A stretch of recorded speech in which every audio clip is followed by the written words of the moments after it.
Shall we do a dry fly? That's the other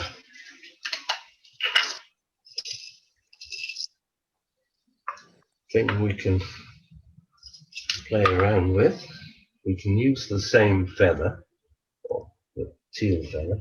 What I'm doing now is a size 14 dry fly hook. And I've just pulled the silk out of my bobbin.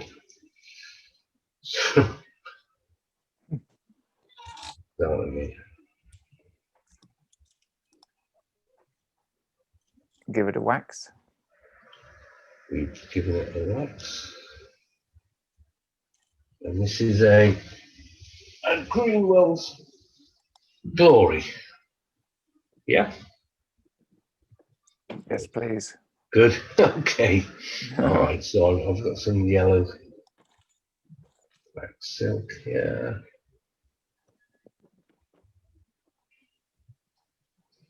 Now, the normal process of tail, body, hackle, wing doesn't apply to dry flies. So it's normal procedure to put the wing on first for the dry fly. We're going to take the teal wing again and just going to cut out a fairly slightly thinner section of wing than we did with the wet fly.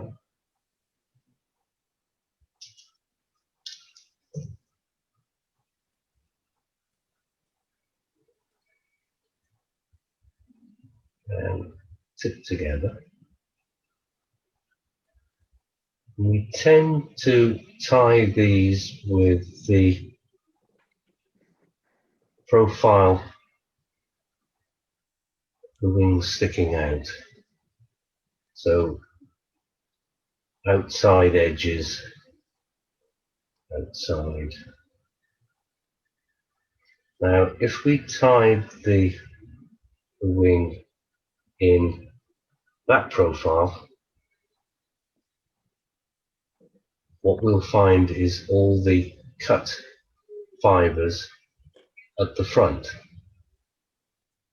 which can be a bit messy. So what we're going to do is turn the feather over the eye of the hook.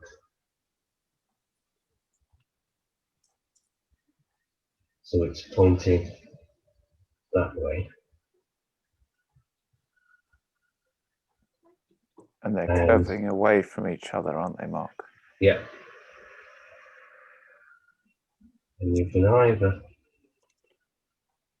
tie it in like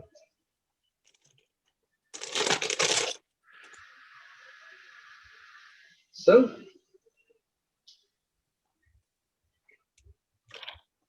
So I've got 2 turns to hold it in place, and I'm going to put another turn in front.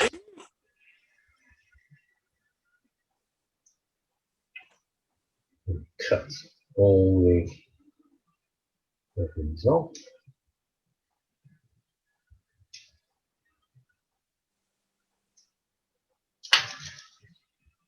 And then tie that down. Okay.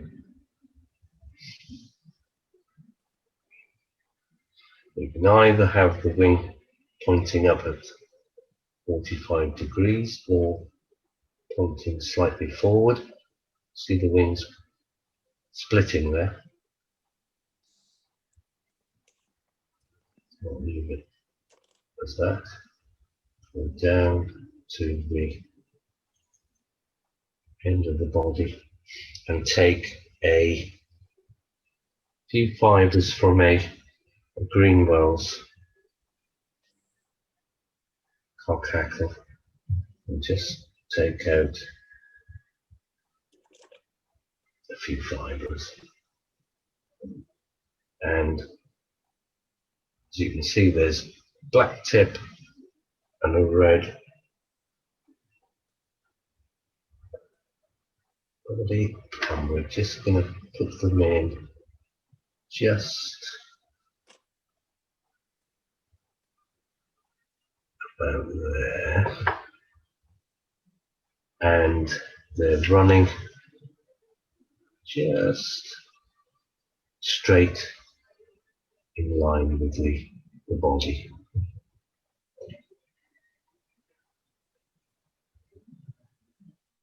What feather is that you just put in there, Mark?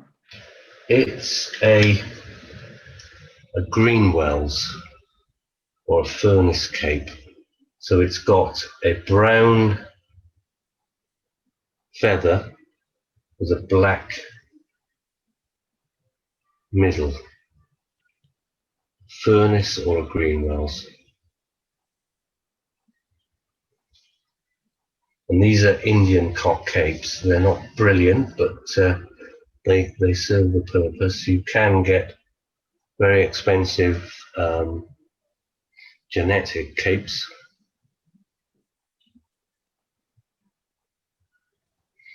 If you haven't got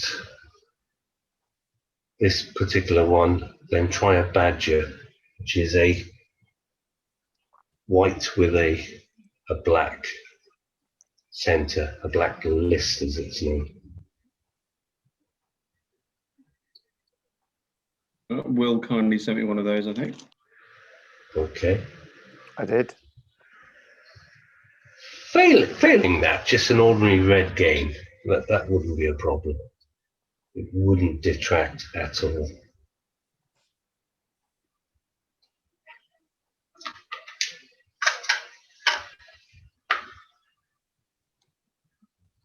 Whilst you're looking, Mark, I'm just going to put in a little bit of very fine gold wire.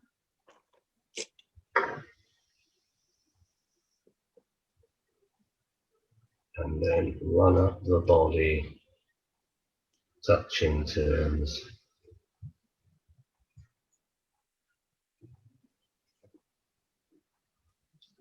Just to a point slightly behind the wing.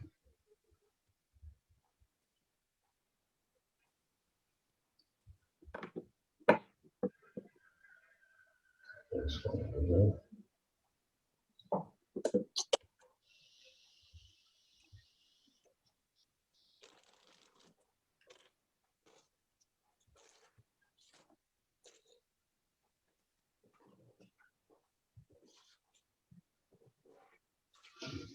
Okay.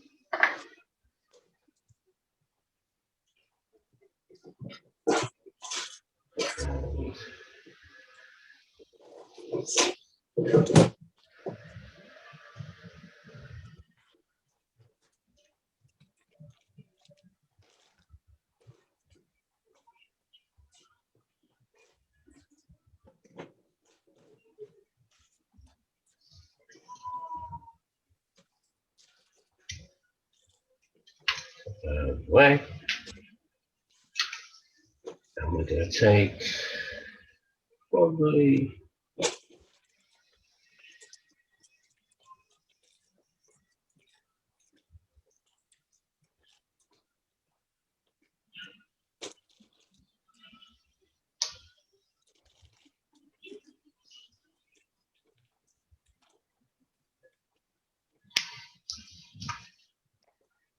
the Indian game cape are not brilliant feathers, so what I'm going to do is actually put two in.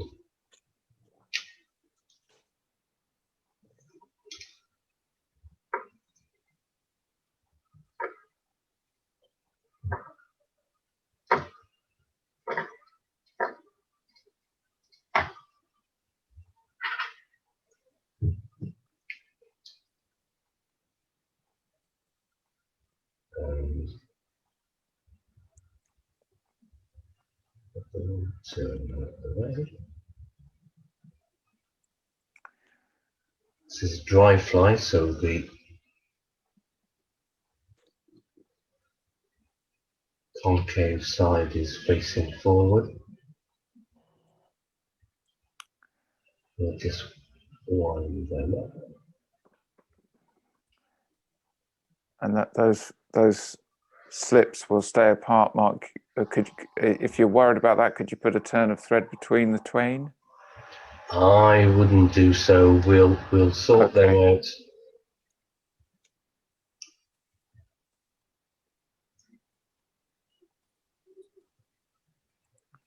Sort them out later. Yeah. So we'll just put 1, 2 there.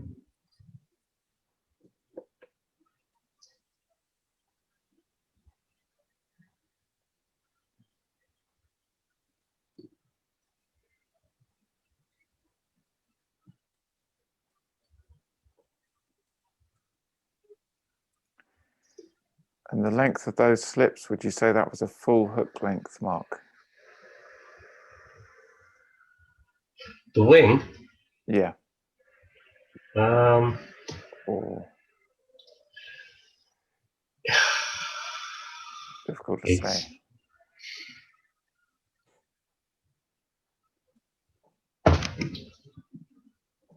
probably not. Well, slightly longer maybe. It's one of these things. You do it for so long, and Do you it just automatically. I was just thinking how just the length there of the wing, because it's nice to have that for the proportions. It's the thickness and yeah. length that kind of make it.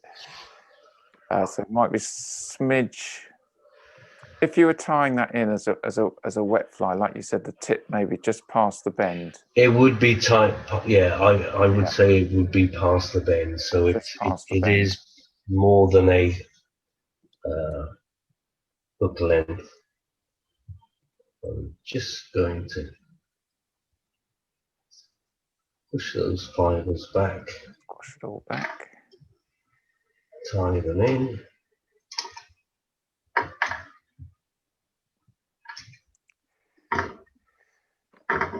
And notice, chaps, that Mark doesn't have any fibres sticking forward there. That's a bit of a no-no in fly tying. Now we're on the 8th lesson. Mark took his time there pushing those fibres back. You don't because want they'll always come back. You know, them. you can push feathers, fibers around. You can always go back and pull them There's one tip, back. Yeah, there's another tip. and there's the other tip.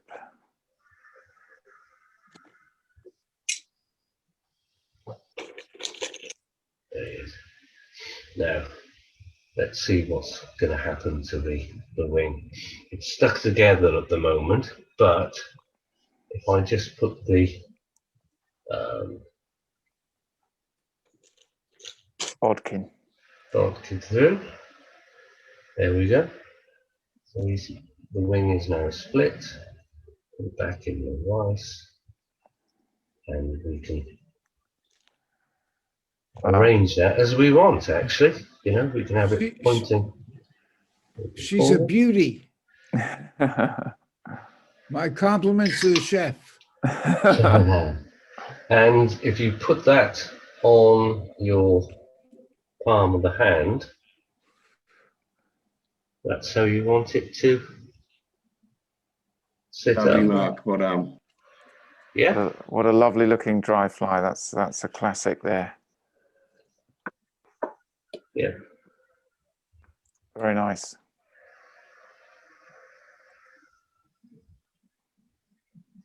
A Greenwell's Glory, a lovely, lovely pattern. I personally prefer to tie the body in with peacock quill. So exactly the same fly, but with peacock quill rather than the silk body and gold wire.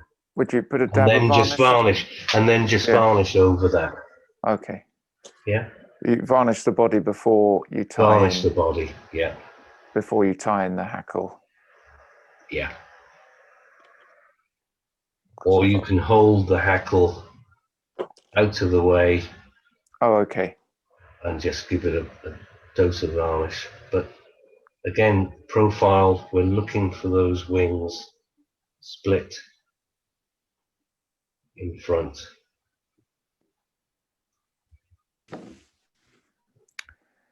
It's just such an evocative fly, that, isn't it? You just think, oh, how could they refuse if we put that on the end of the cast? It's one of your favourites, isn't it? It is. I fish it wet constantly. I've had some great fish on there, and even in the small sizes, I fish it wet very regularly. You say, how can they refuse? I speak from experience where they have refused mine. So It's outrageous. ungrateful bastards. Yeah. I did put the picture up on the forum when I tied those very bright green flies. I put you see the Greenwells Glory, and I'd run the yellow silk, which is primrose, through some cobbler's wax, which darkens it down into an olivey type color. Yes, that's right. And then the Greenwells hackle coupled with that, it's a magic fly. Magic. Yeah.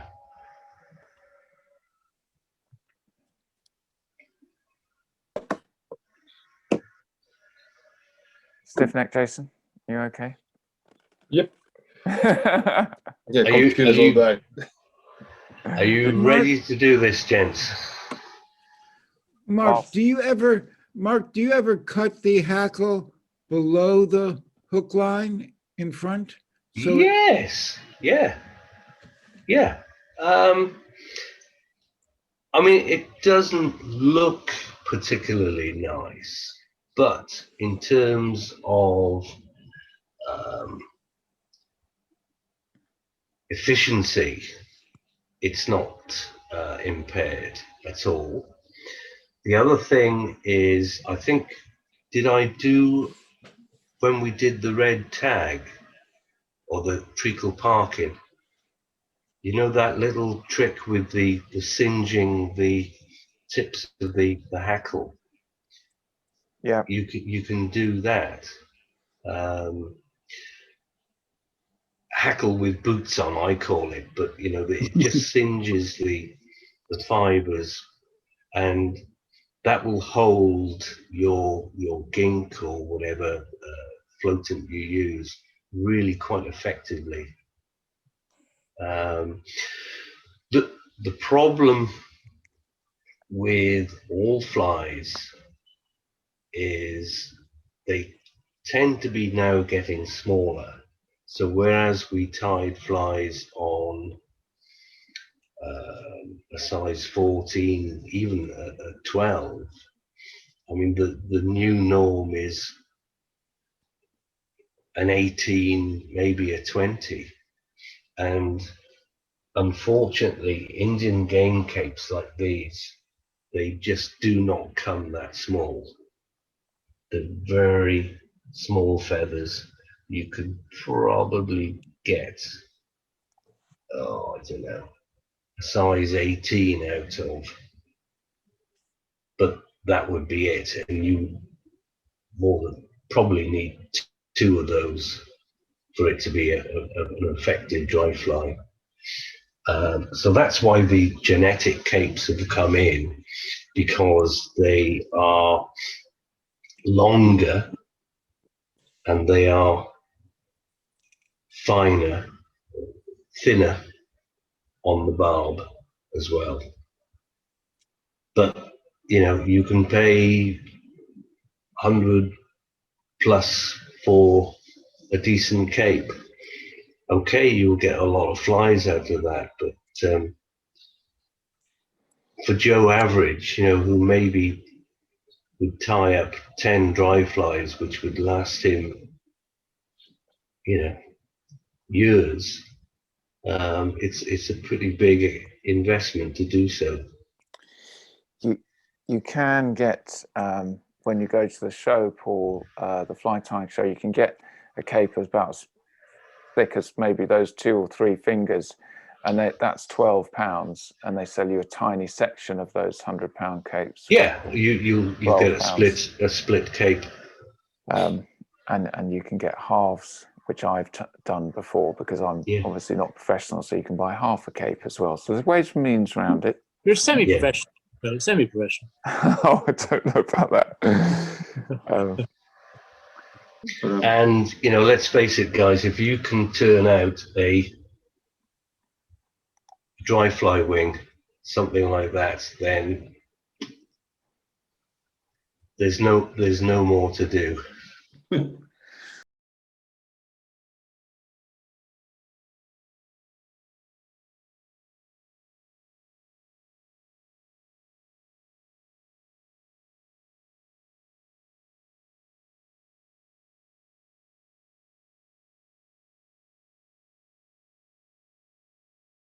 Right, okay, so we have just put on a few little turns behind the eye,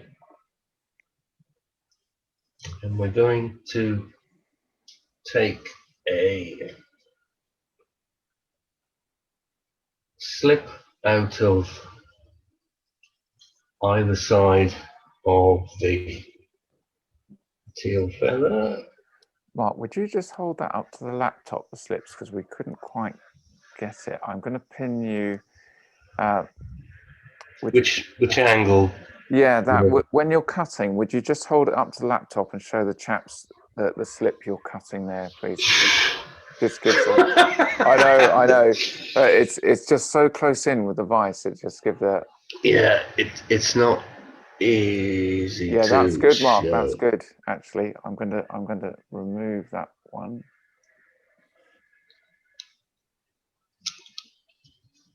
Okay. You note, chaps, Mark held on to the slip there as he took it out. So he's holding on to the Just slip. cutting that slightly wider.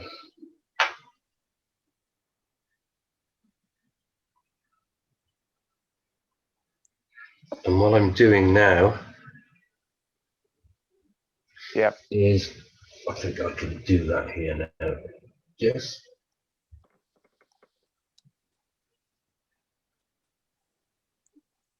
The surgical term is approximate. It's holding them up together and eyeballing them.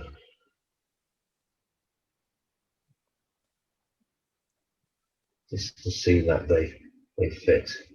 And surprisingly, they do. Mm-hmm. So what we'll do is just put the wings in the forward position, like so. I'm just going to tie this the other way around just to show it different.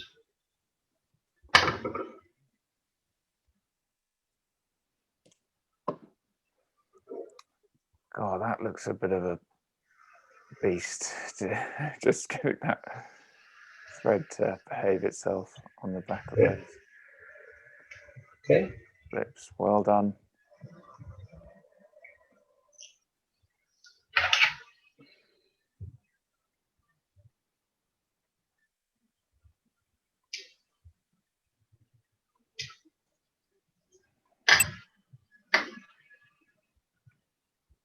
There.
So that's almost 2 eye widths back, the tying in point at the base of the wings there. Yeah.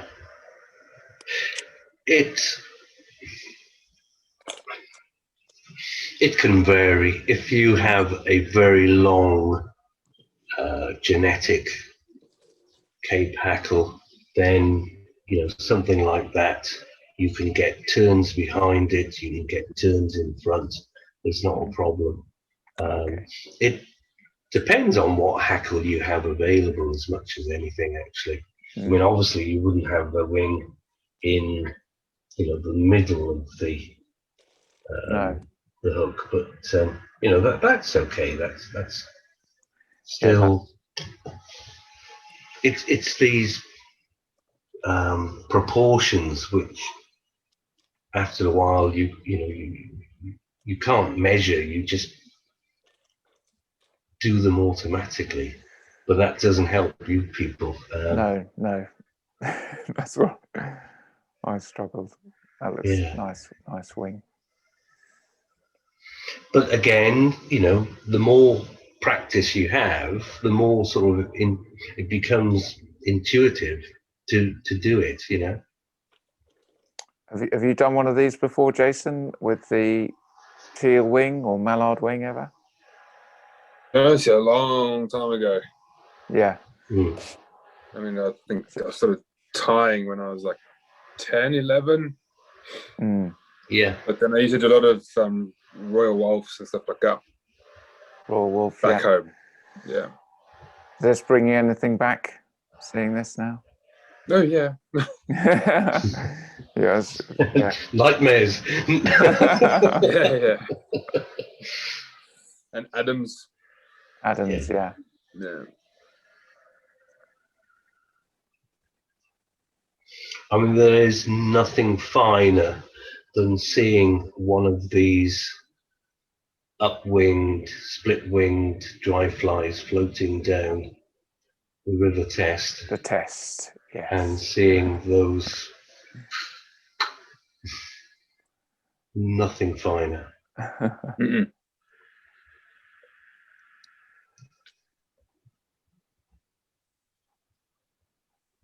How are you getting on, Mark? I'm just having a second crack at their wings. All right, okay. They were spinning around on the hook, which was a new one. Yeah. Yeah, that's right. You have to lay that base of silk down initially. You should never tie a wing on bare hook. The table in front of me looks like a bird's been shot. The dog got hold of one of my red game cock capes and just destroyed it. Feathers everywhere. It's all in bits, and the missus shouted and looked very guilty because she was supposed to be supervising.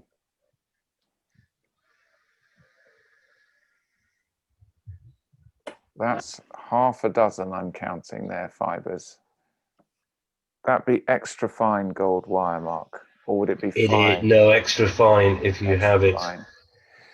Because there's large, medium, small or fine, and then extra small or extra fine.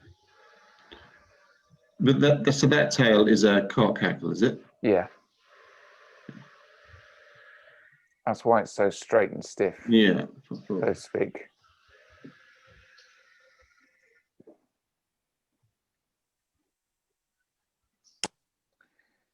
That cape would be good if you're tying this in a wet fly like the Blay and Black, and you put the wings over the back. You could tie that hen as a hackle for the wet fly, or as a cloak, as Mark showed. That's what that hen hackle is, a lot softer.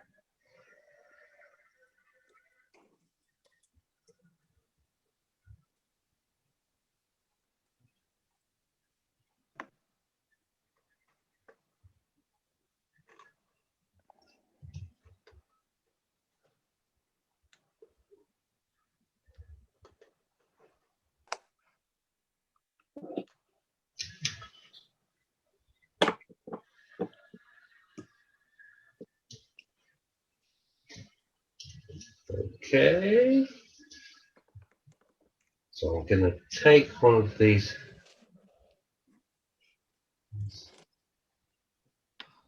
Fibers.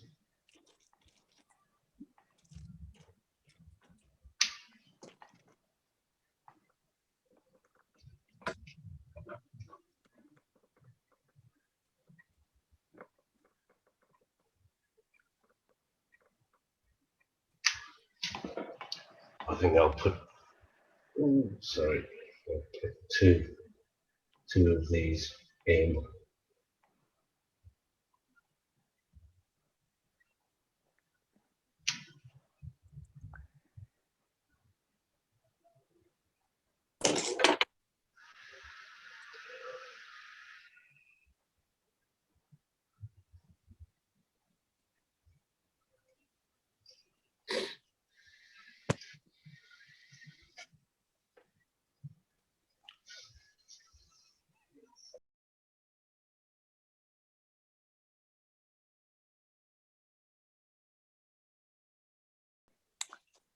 And there's different flies, a lot of different flies you can tie with the techniques we've covered.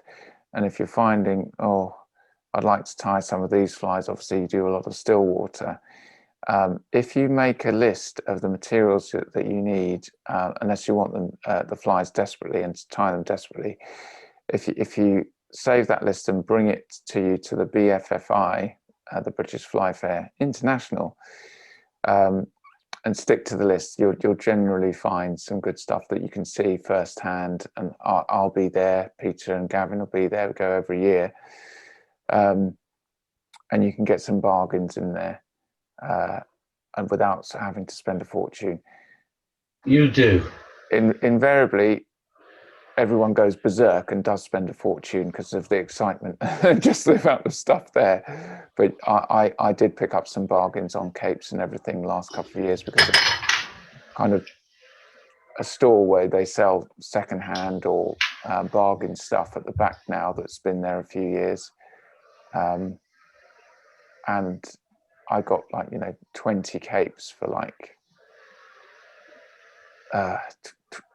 £10, something absurd like that, and they were in a folder. So just make a note of anything you need, and there'll be plenty of opportunity to buy it.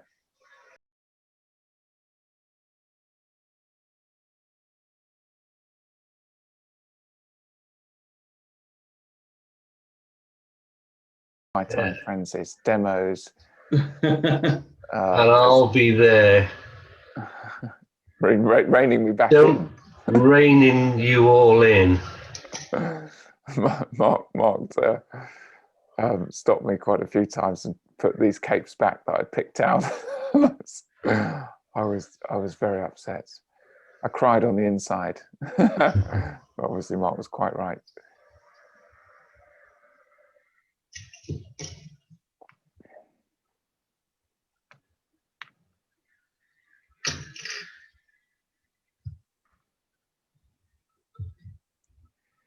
Have you ever been to the BFFI, Jason? No. You haven't lived. No, well, this is the thing. Like, new in Fridays and Grangers, it was working every weekend, pretty much. Yes, yeah. And all these shows come on, you're always working. Yeah. And when I was at Grangers, I was literally the only person there every day. Oh, you poor chap. That was horrible. Yeah. Anyway, all behind you now, thank God. And yeah. Another good-looking fly, Mark. We'll just straighten him up a bit. As I say, I'm not one for shying, and pull them around, let them do what you want them to do. There you go.